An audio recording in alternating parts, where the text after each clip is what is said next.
Reporting from the Burbank City Council chamber on the second floor of City Hall, this is Burbank Magazine with Peter Masurlian. Hi, thanks for joining us today. The year is still relatively new, which means a couple of months ago, the Zonta Club of Burbank recognized its Woman of the Year. City Manager Mary Alvord was honored in December 2007, and network news producer and Zonta Club member Nikki Bonner, as she's done the past several years, put together a report on the Zonta Woman of the Year. Well, good morning, and on behalf of the City of Burbank, welcome to this great occasion. We are really blessed with what is an incredible partnership. I've lived my entire life in Burbank, and I think you all know I'm as committed as you can possibly be to community service, but I'm also the very first to realize that city services only go so far. And all of us that share the responsibility of running this city appreciate so much that you do to stretch basically tax dollars. This project, truly more than I think any other project that we have built in the city of Burbank, has been about a team effort. Today, just to kick it off and so we can start to breathe some life into this project, we will be planting 28 of the trees with some help from our professionals, because we got to make sure after we leave today that these things will live on and be healthy. We're going to start shoveling dirt, and then you guys are expected to follow. Okay, again on three. That was 1, 2, 3. Mary Alvord plants trees with a passion, the kind that comes from knowing the rewards of growing deep roots in a community. Her roots are spread throughout the city's parks, but they also extend to many of Burbank's finest buildings, community programs, and institutions. In her 38-year career with the city of Burbank, there seems little she hasn't touched. The other day, too, I was out and about, and a young woman who now, she has grandchildren, she walked up to me and she said, "You taught me how to scorekeep when you worked for the sports office." And that was my very first full-time job, and I was so excited to finally earn money. And so it's just, sometimes it's just incredible how full cycle some of my initial work, what it represented to individuals still living in this community. Very fulfilling to get to see that. Few of us spend our entire lives in one community, even fewer an entire career serving it. Burbank and Mary Alvord were a perfect match, each with just the right qualities to ensure their mutual success. I love this community, more than life itself. I was born and raised here. I'm forever grateful for that, for what it did for my family. I've raised a daughter here, and I've seen what it's given to her, and now she in turn is raising her wonderful family here. So for me, the love of the community and the dedication was easy. She grew up down the street from Verdugo Park. She and her brothers spent hours and hours hanging out at Verdugo Park. Longtime Burbank residents know Mary's unique story. The girl who got a part-time job with Park and Rec during college and ended up with a career that led to running the whole department.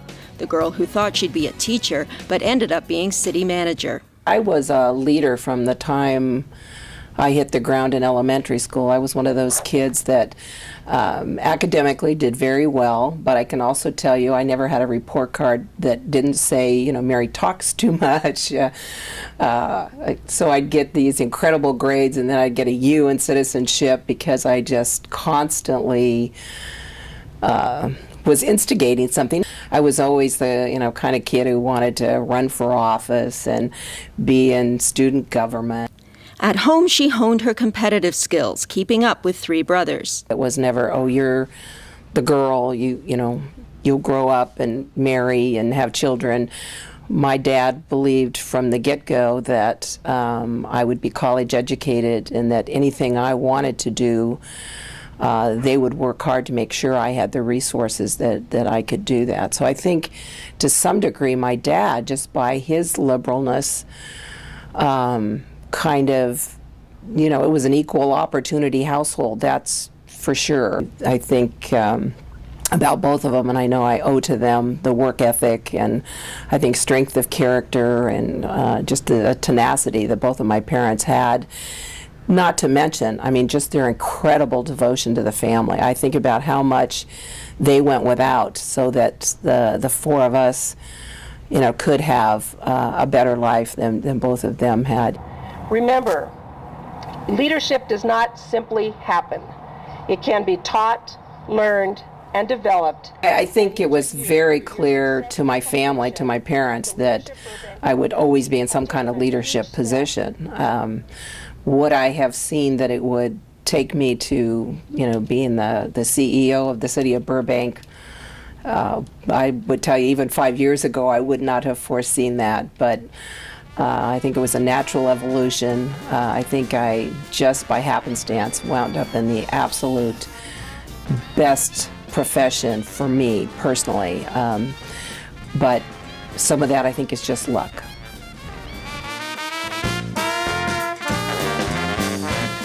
With her tireless work ethic and boundless energy, Mary built a legacy at Park and Rec.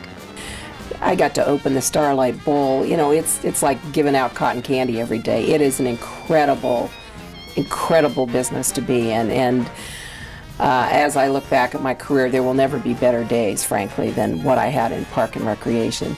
During that time, we added a couple of parks, built a skate park, built a roller hockey rink. We rebuilt the stadium down at Isaiah Park, redid McCambridge, and added the tennis center to our inventory.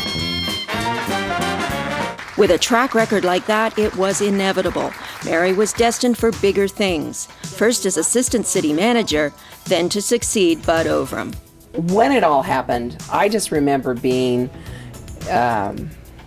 frankly, intimidated. I mean, I'd worked with this incredible man for 17 years. I had seen how he changed the face of the city, how he built the acreage that, was the Dust Bowl. I mean, we had all these acres that, during the recession, he got a mall built and, changed downtown Burbank. I'd go home at night and lay awake going, I just don't know if I've got the skill set to follow this incredible man. Can I step into these shoes and can I be successful?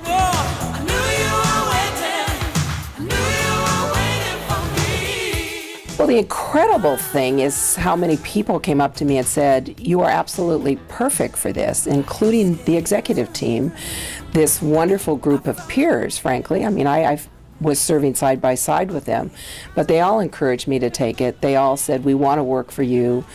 You're perfect. You will be a good team leader.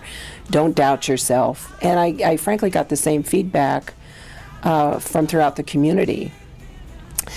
So with great trepidation, I think humility, I think a little insecurity, I took the big step, told the council I was interested, and had very candid, behind closed doors conversations with them about, this is who I am.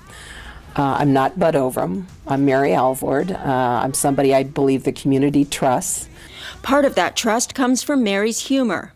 When you buy your car at CarMax in Burbank, you can jump back on the freeway, get off at Brand Boulevard, and cruise by and thumb your nose at all those Glendale car dealers that didn't give you as good a deal as CarMax. It will be about a 3-story, not about, it will be 3-story, which is 70, it better be more than about. 2 stories, 3 stories. We know what we're doing, folks, trust me. But also her obvious devotion to her family, co-workers, and Burbank residents. People understand that there's not one decision that she makes that doesn't have the best interest of this community at heart. I'm so thankful to her and the difference that she's made in this community and the path that she's shown me on how to approach public service. She's dedicated her entire career to the city of Burbank, and she has repeatedly stood up during that career and said, I'm going to be the one to take responsibility to deal with this issue. I would say she's a risk taker, but I don't know if that really categorizes her, because it's not like, can we or can't we do this project? We will do this project, and we usually do it better than anybody else in the state. With nearly 40 years of service, Mary now looks forward to retirement, but it doesn't mean she has any plans to slow down. I can frankly hardly wait for retirement, because I know there's We're about to celebrate 100 years of this great community, and I've already promised a few folks around here that my first volunteer assignment will come back to work very hard on, I think, a celebration that's worthy of the 100th birthday of the city of Burbank. I'm actually toying with the idea, this is a crazy one, of getting my master's this last year, and then maybe can go back out into the teaching world and at a junior college level, try to inspire more people to go into public service. We're having a tough time getting people in our jobs, which is just incredible to me. I can't imagine why you wouldn't want a career as a public servant. Mary is proud her daughter Jenny now has a job at Park and Rec, one that she once held herself. And in Magnolia Park, Mary's grandchildren are poised to follow to become the third generation to attend Roosevelt Elementary School, Luther Burbank Middle School, and Burroughs High School. It's a fairy tale, and it's an on and on going fairy tale, so very blessed. Today we celebrate Mary Alvord's legacy of service to the Burbank community. Congratulations, Mary. You are our Woman of the Year.